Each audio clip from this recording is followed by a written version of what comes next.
Hello, hello, other hand. Hello, everybody. Welcome to our show. Everything's all set. What It's is that the show, Wednesday. John? Oh, our show is AHA, A-H, What A-H. does that stand for, It stands John? for a human amongst humans. Are we? Are we human? Yes. Amongst humans? Ah. I was trying to tell a joke. Good question. Yeah. Are we human? I've been working on it. I grew up in a cage. What, a literal cage? Or No, but it's figurative? a cage of my own. Yeah. And what makes you feel inhuman? Being in the cage. Yeah, what is that cage? That cage is, well, my beloved parents, who I love, but they had read, I think I told you this, John Watson was a psychologist. And he said, don't spoil your children. Feed them every 4 hours at the end of the 4th hour and don't give in to their cries. Oh, wow. So I cried. And then at the end of the 4th hour, when they tried to feed me, I refused. Wow. Good for me. Even as a child. My father told me this when I was 50. By the Atlantic Ocean in Brooklyn, Sheepshead. And my dad then held my arms out while my mom poured formula down my throat. Yeah. I did not like this. Yeah. So, there was nobody around to ask for help. Wow. Right? Mother and father, first son. So I retreated for safety, good for me, into myself. Talk about ego or narcissism. I was just a stranger in a strange land. Yeah. And I've been working my whole life. It's not easy to open up the cage. My father said he felt like he was living in a tomb until he remarried. Wow. Left my mother. And I feel the same, that there are now people I can connect to. There's a saying, not true for you, if there's no one you can trust when you're young, then you're cut off from humanity. Oh, no, I think it's just a more difficult way to get back to humanity. I don't know. What do you feel like? Do you feel like you got out of that cage? Yes, but recently, No. that took 80 years. No, I didn't know I was still in it. But now that I'm living with, we became officially domestic partners. Oh, awesome. And I can feel, which I never quite felt, a love between us, like a flow, a love flow. You and your girlfriend? Yeah. Or my domestic partner. Oh, yes. We're not just simply boy and girlfriend now. Okay. So I can, and I feel it when I, when I ruin the love flow. It feels awful. Last night I was reading the New York Times on my phone, and my beloved wanted to talk, and I reluctantly moved from the Times to look at her. But I could feel the reluctance. I was more addicted to the Times than relating. Okay. Yeah. And I felt so bad at night. I was even angry at her for ruining my New York Times experience. And then so angry at me for being such an addict to news that I couldn't even do much about. Well, had you been reading that all day? Had you been on the screen all day? No. So that was kind of your screen time. I often like it when we're both doing screen and then we can chat. Oh, that's a good call. But maybe you two could set that up. yes, I'm going to see. Make a plan for your screen. Yes. time. Oh, you're so what a problem solver, a relationships coach. That would be good. That would be a good job. Like that. And I thought when I was alone in the University of Chicago, leaving my family, was graduate school. And I felt so alone, because although I was in a cage, I was with the people who helped make the cage, so it didn't feel so lonely. Yeah. But I went to be by myself, and I didn't have a clue as how to connect to people. And just in relation to what we're talking now, which I've told you, I heard a voice, and it said, if I was out on a date with someone and didn't know what to do, hold her hand. I told her, God just told me to hold your hand. She smiled and said, sure. There you go. That's a good pickup line from the guy who actually heard the voice. You can pretend to hear the voice. Yeah. God told me. So that's how I got into God. Yeah. And we'll leave it at there. At the moment. Yeah, okay. I was just wondering about, I found a kind of relation to when your father and mother had to force feed you. Yeah. And the sort of held your arms out like that. Your father held your arms. Yes. And then related that to the Abraham story. Yes, and to Jesus too. Okay. Hi, Jesus. Why Jesus too? What? Why Jesus too? Well, that's how he died, with his hands stretched out. Oh, of course. Yes. Yeah. So my parents gave me early spiritual education. And when did you pick up reading the Bible? When I told a friend of mine, who was 10 years older than me, a professor, that about my inner voice, he said, that could be a voice from God. Wow. And so then I started reading the New Testament and the Old Testament, Hebrew Bible and the Christian Bible, and identified with Abraham, who heard a voice, or Jesus, whose Jewish name was Yeshua. He was never called Jesus in his whole life. And he too heard, I don't know if you remember the very beginning of his ministry, he goes to John the Baptist, who's dunking people in the River Jordan, which I saw when I lived in Israel. And it's just a little river. It's not as big as the Charles. That's a big name, though. It's good PR. And so John is your man, named after you. Yeah. Most people think you're named after him, but we know. Yeah, of course. John took my name. Yes. So John's dunking people in the Jordan and saying, repent, turn, live a new life, be reborn like a baby coming out of the water or out of the womb. Yeah. And Joshua went to him, and John said, "Why are you coming out? You seem to be more together than I am. Good for you, not one to be arrogant." And Joshua said, "Do what you're supposed to do." And according to one of the Gospels, a voice comes out of heaven and says, "This is my son," talking about Yeshua. Wow. And I am very pleased with him. Who did the voice come to? I think, Saint as John best or as I Jesus? remember, everybody around might have heard it. Wow. Boom. God. Wow. So I started reading both the Christian Bible and the Hebrew Bible. Wow. And the lovely thing is I understood it. Because they're all the prophets are saying.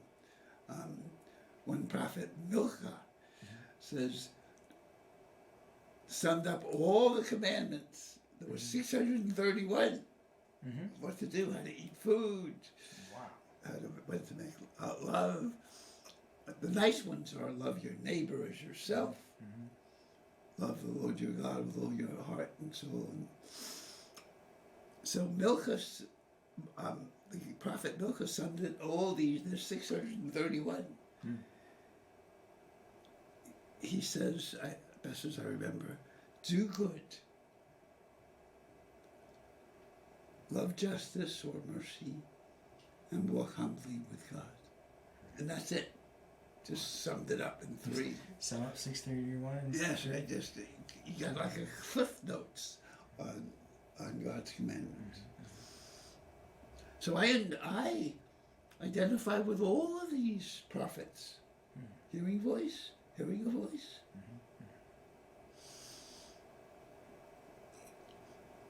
When I study them, I study it with you. The story of Abraham, for one example. There are many divinities in Abraham. We've mentioned a few. I don't know if you remember. Yahweh. Messenger of Yahweh. Yes. Yep. Divinities. Not that Egyptian king. We're talking about. Are we adding him in there too? Elohim is a word for gods. I mean, most people, when they translate the Bible now, translate it as God. It has a singular verb, but it's like the United States of America was once a collection, a group, and the verb was United States of America are fighting Britain. Yeah. And eventually it became United States of America is, because that collection was considered one. Interesting. And so Elohim, certainly for me, means many voices. Oh, wow. The Unitarians say truth can only be found after you listen to many voices. Huh. So it's saying that you don't always get everything from one voice. No. Or for a mother or a father or yourself. My friends are good enough usually to tell me I'm full of it. I hope you always will. I hope I invite you. Yeah. So now you got this perspective of, you listen to multiple voices before you make your decision. When it's an important one. How is that in contrast to when you heard this one voice that helped you put your life together?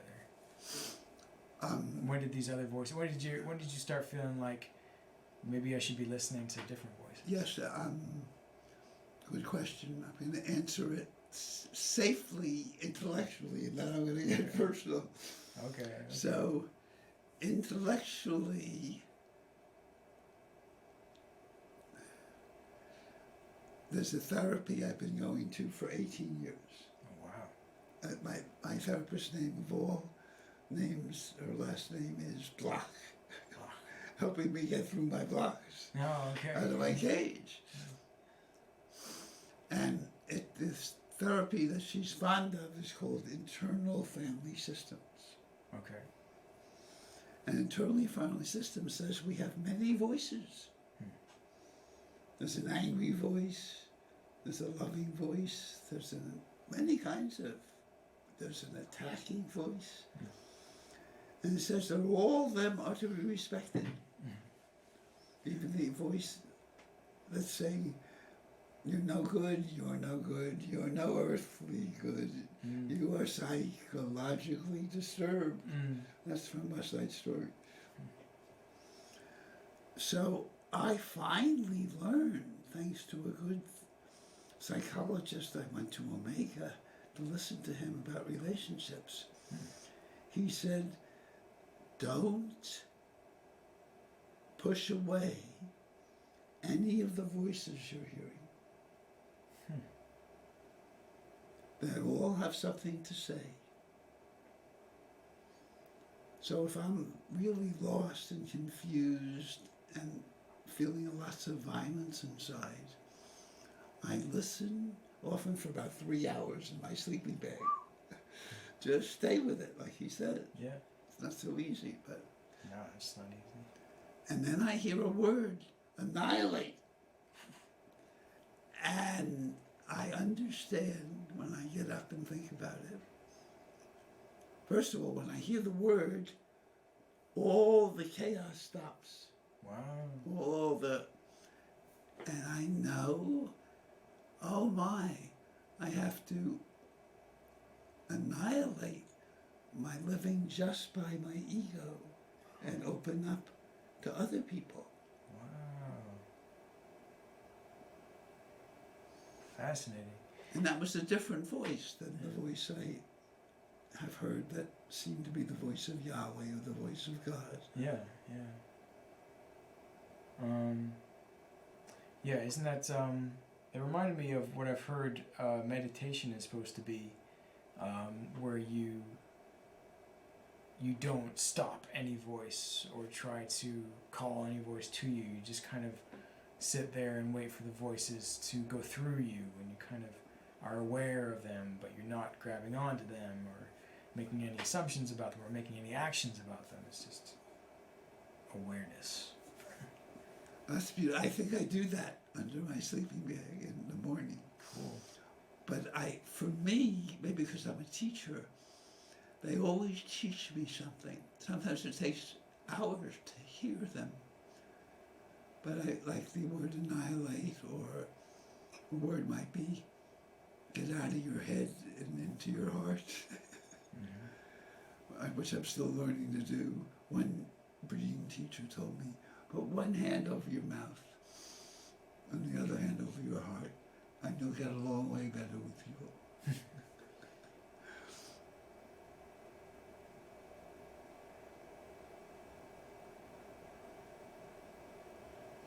That's pretty cool. I'm going to try and think about that when I try to meditate at some point, hopefully soon. I usually, when I'm meditating, I'll put on it's been really good for me to put on my headphones and put on a soundtrack and have a cup of tea and just sort of wait for something cool feeling to happen. But I wait for about 10 minutes. I get, oh wait, I had to check that email. Wow. Oh wait, which is good because it helps me remember things at a time when I just kind of have nothing to do, and I think I'll try to make use of it, and all of a sudden, I'll get a cool note to write, so it's, oh okay, at least I got that so that I guess that's my form of meditation, but that's not the technical proper form of meditation, like in a Buddhist monastery, staring out at the trees and birds and crossing your legs and all that, Yes, no, your mind is also unorthodox, lying in a sleeping bag for quite a while, and just listening. There's a state. It's called the see if I have it right. Hypnopompic state, which is between sleeping and waking, and it's a psychological state where your unconscious mind and your conscious mind can be a couple. Cool.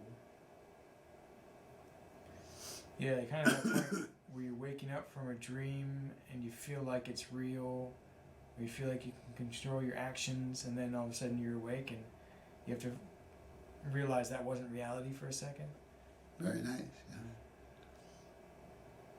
I think now I'm starting to meditate with my domestic partner, and I'm trying to just be aware, because I need all the help I can get with my cancer diagnosis, which they say is inoperable, to breathe in healing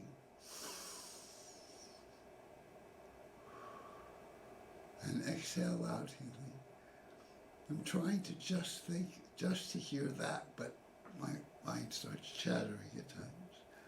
But I try to do that for 10 minutes. I want to try that. That sounds pretty cool. Yeah. So it can make that effect of that feeling of healing even greater. I hope, yes. I hope.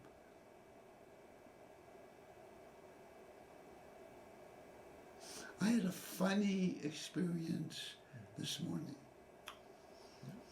where I was feeling very angry at the world, because there's an old mantra, love brings up everything but love. And so I was angry at myself for wanting to read the New York Times rather than to just turn my head and chat. It would have taken just a sentence. And I was angry at myself and at her. Why one of the challenges of love is it reveals who you are. When I had a roommate, my wonderful roommate who's living in your home now, who I call Messiah. You could freak about if you call him Messiah. Oh, wow! Would that be high? Wow! Why would that freak him out? Well, because no one else called him Messiah.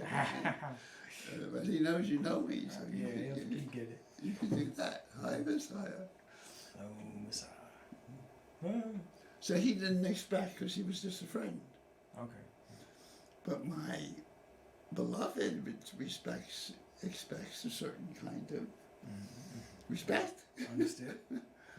and interaction. Mm-hmm. So, as Messiah didn't, I could just be quiet. It was one of Messiah's greatest gifts was I learned not to teach.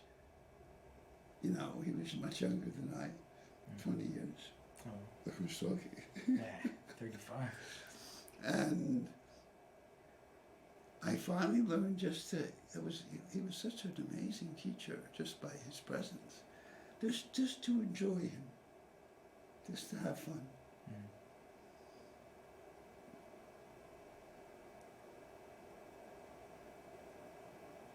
So when I was feeling very angry at myself and at the world, I don't like the world where I lose my love for. I do pray, God help me, Buddha help me, nothing. And then in the morning, when my domestic partner said, would you like to do yoga? I had a flash, not quite a flash, but a sense of my mother. Oh, wow. Who taught me yoga. Huh. She was a yoga teacher. Wow. And between my domestic partner and my mother became a very good mother at the end of my life. That's awesome. And she was a very bad mother. I told you from the beginning. And continued. But I could get in touch with my good mother. And then I felt okay. That's awesome. I felt lovable, actually. Did you tell her that? Did you? I might have. Did she sense that in some way? A brief version of that. I have learned to have no secrets. Oh. But it's hard. I have to find a way of phrasing it. Yeah, lying is tough because you always got that something you can't really tell people and all that. It's tricky. I went out with a lovely woman, we'll call her Vineyard, and we were watching a 4-hour movie of Hamlet. Whoa. That's a lot of Hamlet. Yes, and we were holding hands. Yeah. And I didn't want to not hold her hand. But after we went out of the theater, I told her that was really hard for me. And she was hurt because she thought it was so nice. And I told another wonderful woman, Barbara Michaels, after we went to see a clown show. And she said, why are you so distant now as we were driving home?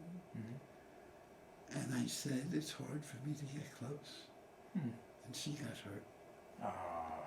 Because I think it's often a code word for men to mean I might be leaving you. Oh, God. I think it is. Really? Did you leave her after that, or? No. Okay. She was hurt. Yeah. So I have to learn. I'm not sure how to say both of those.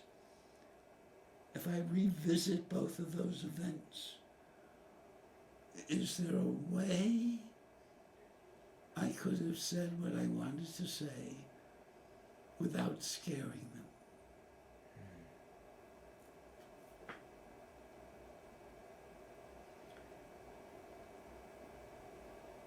Have you thought of any ways? Are you thinking now? I'm waiting from you. What? I'm waiting for you to bet Sarah Brandis in here. I'm waiting from you. Waiting from me? Yes, what would be a way? Okay, well, I mean, I think if I got into that state of conversation, I would, and I said something that hurt her, like, What did you say that hurt her feelings? The two Yeah, that was different really hard women. for you. Two different, yes. I Yeah. just say it was really hard for me. I kind of, if that were me, I'd probably sort of stumble over myself and start explaining it rapidly and sentence after sentence after sentence, just to make I sure, don't think that would have worked. just to make sure she didn't feel, No. insulted. What could I don't even know, even now. But if you're watching, please call, CCTV, Michael Coran, 438 Mass Ave, Cambridge, MA, 02139. What, relating to women, is a challenge. They have more feelings than most of us, John. Yeah, I mean, sometimes, I'll hear a woman talk and just have a conversation. I just think, do I feel anything? It's like, oh my God, these women, they can form a baby in their belly. I mean, what does that even feel like? This is vastly different. I heard once in high school or elementary, saying, someone said that men and women are only 5% different biologically or genetically or something, and that didn't make sense to me at all, because I feel like, and now it's not only women, it's whatever your gender identity is, so you got no real restrictions. It's not man and woman world. It's sort of just this whatever you want to, whatever you feel like you are, whatever you want to be, whatever you feel like you are. I suppose is different sometimes. And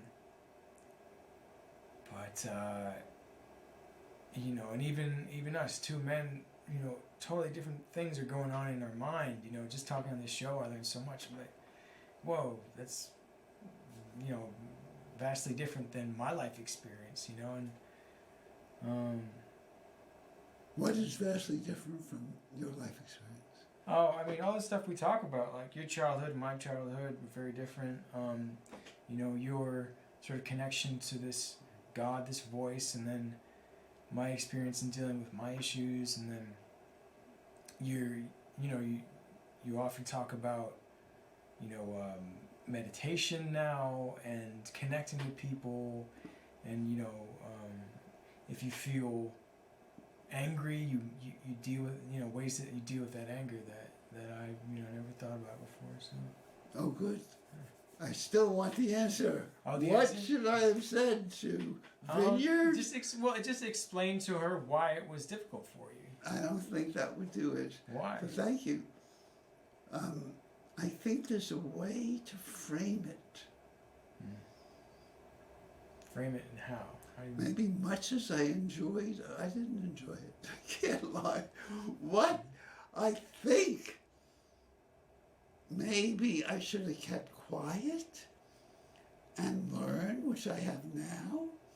I would, like, if I'm holding hands, let's say we're holding hands, and I need the space, I do something like that and move away. Oh.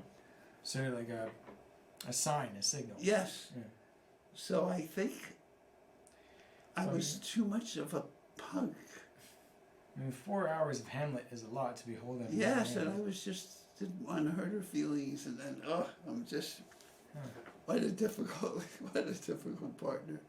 And when the wonderful Barbara Michaels, who's a clown, professionally.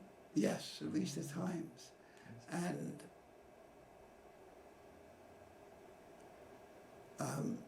it was something similar. Or after we went to the clown show, I was distant. And she said, "Why are you so distant?" I wasn't really responding. Kind of in my own self. Hi. We could do the show like that. I could read the New York Times on my show. Not reading New York Times over here. Yes. So, I don't know what I could have said then either. But I could have at least framed it. I love you and I want to get close. And love it when we get close. But that's still a challenge for me. And sometimes that would have been better. Yeah, keep on going. That was good. That would have been better. And maybe for Carmi, who I loved, what a great lover. Awesome. I call her Vineyard because Carmi in Hebrew means vineyard.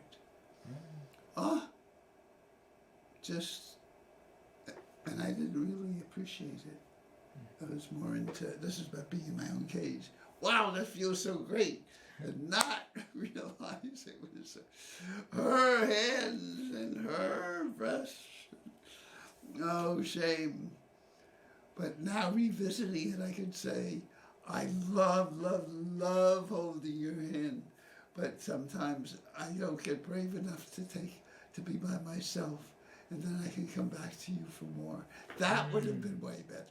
That's good relationship conversation right there. That is like 101 of how to talk about your issues with your partner. That is really good. I hope everybody on this who's seeing this show gives a little bit of respect over here to Michael, because that's 83 years of pain, of all the shit he's been through. Pain, my brother Scott. Just telling you now how to deal with your emotional your emotional issues with your partner. Yes, framing it, and especially I think both of them were, instead of beginning with "it's hard to be close," I love being close to you.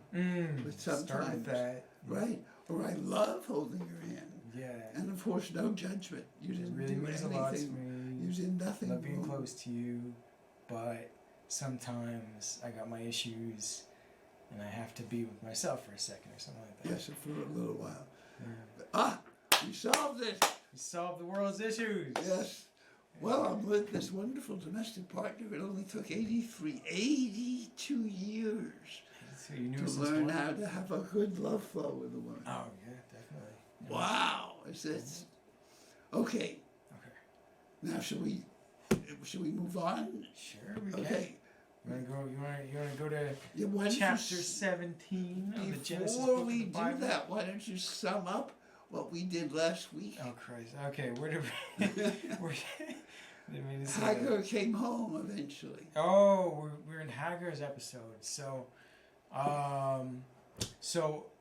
Abraham and Abraham's big old king, hearing God's voice, and Sarai is his wife, and they cannot conceive, and so Sarai tells her servant Or slave. Hagar. And Hagar means, of all things, in Hebrew, the stranger. The stranger. Hagar. Wow. The stranger, because she came from Egypt. Oh, okay. And so they named her. They didn't take her name. Maybe They renamed her? maybe they changed her name even. Yes. Okay. So, Sarai tells Hagar to help Abraham have a baby. Hagar becomes pregnant with their baby. And they do it very simply in the Hebrew. Okay. Abram goes into Hagar, and she conceives. There's no muss, no fuss, no bother. Goes into her. So, Hagar gets a little bit egotistical. No, not egotistical. I don't want to criticize a servant.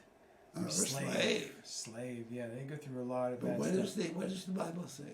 Oh, the Bible says she was getting a little cocky. And especially where? Against her, where? Where in her body. Oh, in her womb. And also in her eyes. In her eyes. She's looking at Sarai and saying, "You failure of a woman." She's not saying these words. Yeah. I can make a baby with your husband. You are impotent. No. So Sarai afflicts her. Boy. Basically, beating your slave. Yeah. And so Hagar runs away. Yeah. And she's running and she's running and she's running, and all of a sudden a messenger of God comes from wherever it was before and says, I think we talked this through. Why does this angel come? Because where Hagar is going is a place that might be more dangerous than going back and accepting her the afflictions and still having a life in the palace. So and the angel or messenger, and anybody could be a messenger. Yeah. You and I could be too. The messenger says, the first words were, "Where have you come from, and where are you going, Hagar?" To get her to really think, where on earth am I going? Yeah. And the messenger says some strange, which moves you to say, like, this Bible isn't about people being so nice. That's the Hebrew Bible. No. What does the messenger say? Oh yeah, she says something about her seed, doesn't she? Before that, the messenger says, "Go back to your mistress, and," you remember? Oh, there's the son's name. Before that. Okay. Return to your mistress and let yourself be afflicted under her hand. Wow! What do you think of that? I think that, as I said before, I think where she was going was more dangerous than where she was going from. So she probably should just go back, accept the afflictions. Wow. And then once the affliction stops, she can live a peaceful life. Just don't raise her eye to her mistress. Say that last again. Don't raise her eye to her mistress. Yes, you got to learn that. Yeah. And it's a funny message from the messenger. It doesn't say go back and look at your maid with respect, look at your mistress with respect. It says go back and be ready to be afflicted again.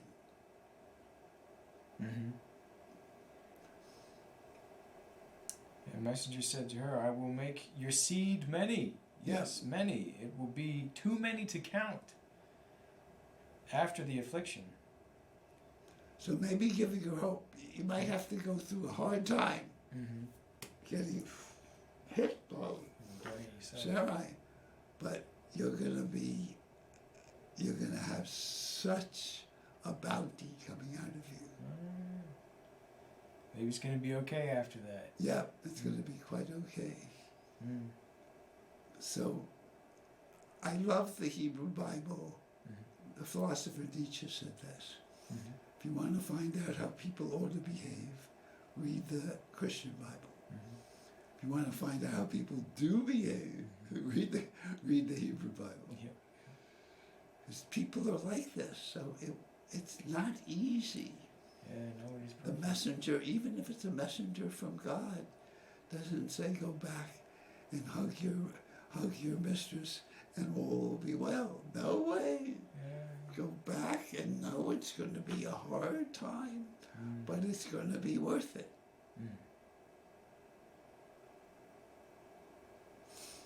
I could have told that to my women.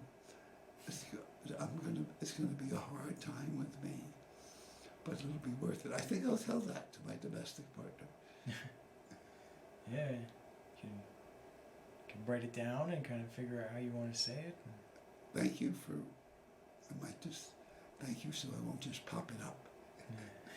Think about it while you're walking home. Thank you. Just think on that. So I think we're ready for chapter 17. Chapter 17. And so it begins. Go, God! Now when Abram was 90 years and 9 years. And I always divide that by 2. I take those to mean harvests. 99 would be 45? Yes, 40 or 47 and a half. Okay. Is that it? Yeah. No, it's 49. Well, 9 and 2 is 4.5. And 90 and 2 is 45. So that'd be 49.5? Yep. Oh, of course, because 102 is 50. Yes. 49 and a half years old. I feel dumb. Okay.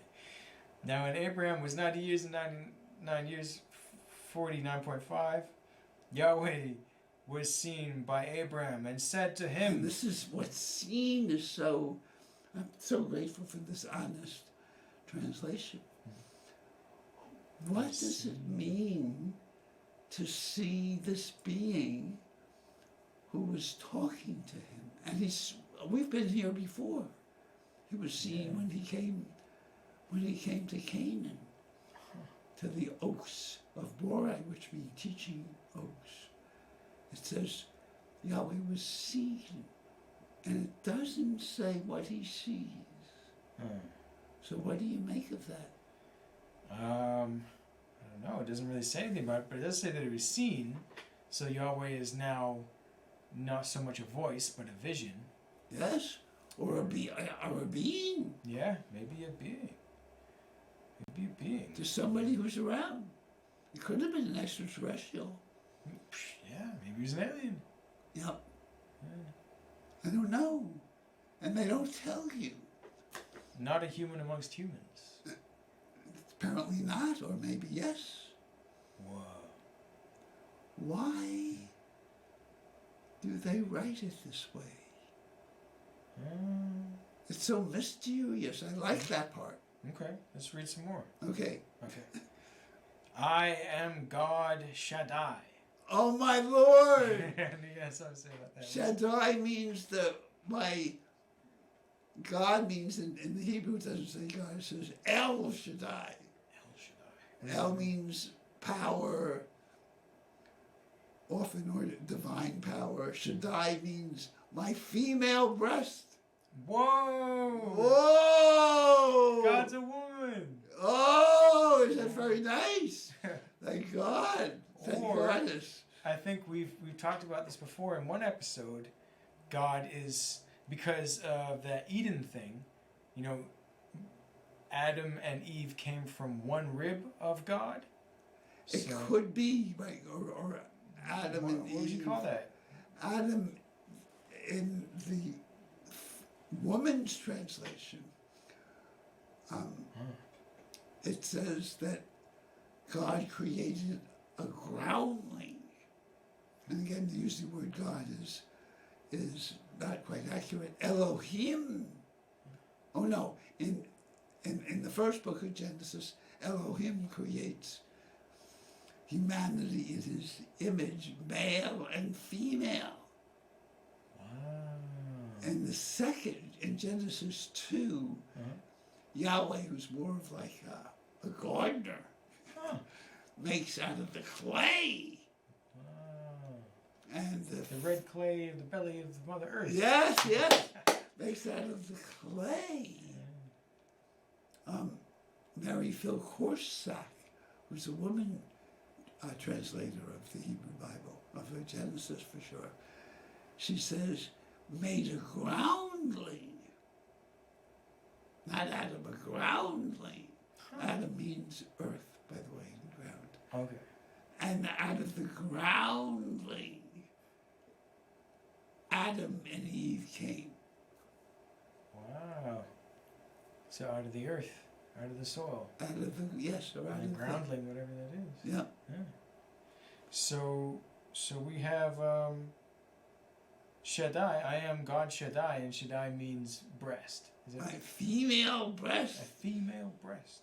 I mean, this is hard for the rabbis. They often translate it as the mountainous one, because the mountain looks like a breast. Or the Almighty, because the mountainous one is. But Shad in modern Hebrew and ancient Hebrew meant female breast. Wow. And this, considering the previous chapter, is very appropriate, I think. Oh, tell me more. No, tell me. Well, we're talking about pregnancy and women. Oh, yeah, they would know, of course. Yeah. Thank you. So, walk in my presence and be whole. Whoa, what does that mean? Be whole, I don't know. Can we do that? Be whole. Can we be whole? Can we walk and be whole? Sounds like really good meditation. I have trouble walking and chewing gum. Can we walk and be whole? What would it mean to be whole? To feel really good. Yeah, maybe all my parts are getting along. I'm just feeling harmonious, just like you're saying. Yeah. Walk and be. Can you tell someone to do that? Well, I suppose when you're walking with God, I mean, maybe they can help you out a little bit with their I see. divine aura. Yes, maybe. I sometimes have that feeling I'm really at peace. But look what Abraham does. Or Abraham, Okay. he's still Abram actually. Okay, and behold, I set my covenant between me and you. I will make you exceedingly, exceedingly many. Abraham fell upon his face. Whoa, I can't handle it. I cannot handle Oh God, divinity being being feminine, and I can't handle being whole. Well, we don't know that. Yeah, he's just falling on his face. Don't judge him, man. Well, it seems like he can't handle it. Well, maybe not. Well, let's just read what happens to Abraham, though, because it might explain to us what he's feeling. Okay. God spoke with him, saying, As for me here, my covenant is with you, so that you will become the father of a throng of nations. No longer shall your name be called Abram, rather shall your name be Abraham, for I will make you Av Hamon Goyim, father of a throng of nations. Now, what did he promise him this before? Yeah, but he's kind of getting a little bit more detailed about it. I would have trouble believing someone who keeps promising the same thing. Yeah, but he's explaining it a little bit more. Maybe he's closer to his goal. You have to really trust this guy. Yeah. Especially somebody with different names. Yeah. I mean, if I said, hi, I'm Alex now. Or I'm Richard. Or he might have trouble. I know. I still don't remember the name of this lovely man. Because you told me his name was Carl, and I can't get that out of my head. It's Ken, man. It's Ken. Oh, it's Ken. Thank you. Ken meaning handsome. I hope to remember. Boy, the wrong name could just... Yeah, that's okay. I was calling him Carl for about 4 weeks. That blew my... And I forgot. Sorry, I Carl. knew it was Ken, but I was stuck with Carl. I just said sorry, Carl. Oh my gosh, I need some help. Okay. I will cause you to bear fruit exceedingly, exceedingly. I will make nations of you. Jeez, Yes. Louise, what is going on? Kings will go out from you. What? Ooh. And that's what happened. Really? I mean, Judaism, Christianity, and Islam all trace their... I mean, they might have written the story after. I mean, not the Christians and the Muslims. The Jews weren't that numerous. What on... This became true. What is going on, John? How could this be true? Well, I mean, if you consider that Abraham was a true person instead of just sort of a good element of the story, I mean, that's pretty cool. I don't know if a human could make that many without some sort of problem biologically. But I don't know. I don't either. It's nice to know. Now that my doctors told me I'm going to die, probably soon. But I'm going to radical remission in Omega. What's that? Radical remission is people who are supposedly on death's door get healed. Ooh, that'd be good. Yes, there's 9 steps for healing. Wow. One of them is diet. Oh, yeah. One of them is feeling, like what we're reading now, feeling the spirit of harmony, love, beauty, truth, feeling it in our body, mind, spirit. I can do that talking to you. I can feel it. Yes? It's real. Yeah. Keep on working on that. Yeah. Stay with us. Yes, thank you. You're welcome. I establish my covenant between me and you and your seed after you into their generations as a covenant for the ages, to be God to you and to your seed after you. I don't really understand that. I will give to you and to your seed after you the land of your sojournings. Oh my, and this is what we're happening now. The Palestinians and the Israelis are fighting. Yeah, why are they fighting again? Over a land? Gaza? Yes, and some Israelis believe God promised us this whole area, and the Palestinians believe we've been living here for over 1,000 years. Wow. And then you came from Europe, and you wanted the land, like the United States. You know, we came from Europe and took the land from the natives, from the indigenous people. Yeah. It's called settler colonialism. Yeah. So this story, and the funny thing in this story, is we'll see who actually is Abraham's seed. At this moment, who's Abraham's seed? God Shaddai. Well, that was the name of the divinity. Yahweh. And in the chapter before, who was Abraham's seed? I think he was hearing a voice, wasn't he? Well, the seed, he gave birth to Ishmael. Oh, yeah. Ishmael was his seed. Mm-hmm. And so it could be, but we'll see what El Shaddai says, that the land is promised to Abraham's seed. Mm-hmm. And we'll see next week if that's Ishmael or Isaac. We'll see what the story says. It might be very... Okay, now I understand about his seed being great in nations and stuff. Yes, his sons and yes, their sons and we sons. are seeds of Abraham. Ah. If we're Christian or Jewish Oh. or Muslim. I'm neither. I'm none. You're not? No. So maybe not. A non-Abraham born. You weren't baptized or bar mitzvahs or No. confirmed, nothing? No religion, no. Wow. Spiritual. I have my own religion. Oh, wait, next week you can tell us it yet again. Sure. I will give to you and your seed after you the land of your sojournings, all the land of Canaan as holding for the ages, and I will be God to them. God said to Abraham, as for you, you are to keep my covenant, you and your seed after you, into their generations.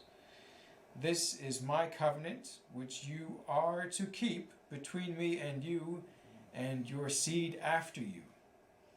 Every male among you shall be circumcised. Wow. What do you make of this, John? I don't know. Kind of odd, really. Why? What is the reason for circumcision? Just because God said it? I think some people think it's so you don't get diseases. Oh, that's good. Like when there was the AIDS epidemic, if you were circumcised, you were less likely to get AIDS. Wow. Okay. And other people think, in addition to that, it could be every act of lovemaking and every act of making children. If the male is circumcised, then there's something sacred about that. It seems to be coming from something that's divine, or someone that's divine. Does that make sense? Maybe not. I mean, if you believe it, if it's part of your religion. Yeah. I don't know. You don't sound too impressed. You shall circumcise the flesh of your foreskin. Whoa! Whoa! So that it may serve as a sign of the covenant between me and you. A sign of... Sounds like a cult. Yes. At 8 days old, every male among you shall be circumcised Jesus into your feels generations. a little queasy just listening, even though I am circumcised. I mean, It feels yeah. queasy. Whether house-born or brought with money from any foreigner who is not your seed, circumcised, yes, circumcised shall be your house-born and your money bought. Oh, even Slave. the slaves or servants. Your slaves are You circumcised. do not get away with. Wow. So that my covenant may be in your flesh as a covenant for the ages. So it is. So it is in your flesh. Yeah. The sad thing. There's a great movie called Europa, Europa, about a Jewish boy who was not circumcised because of health reasons when he was born. And so when the Nazis were trying to find out if somebody was Jewish, they would order the men to take down their pants. And if they were circumcised, they would say, "Ah, a Yid, kill him." But this man got away from that because he wasn't circumcised. And the movie is about what happened to him.